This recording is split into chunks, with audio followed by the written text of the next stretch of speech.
In this video, we'll show you how to use the admin portal in Chaos Control Cloud.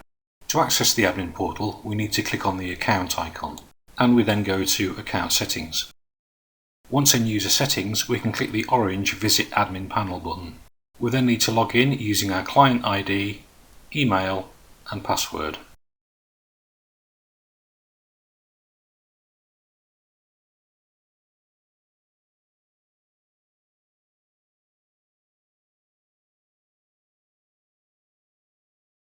This brings us onto the Manage Account screen, where we can change contact details, password, company details, or change the version of Chaos Control Cloud that we're using. First time that we click on the Payment screen, we'll be asked to use the Add Payment Details button to add our preferred payment method. Clicking on this button will enable us to add our billing address and payment card details through a secure portal.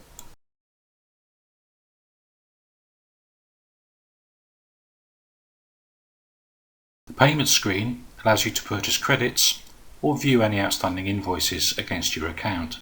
Note that newly purchased credits can't be used against existing invoices, only invoices that have been created after the credits were purchased. The Services screen allows for the purchase of extra services.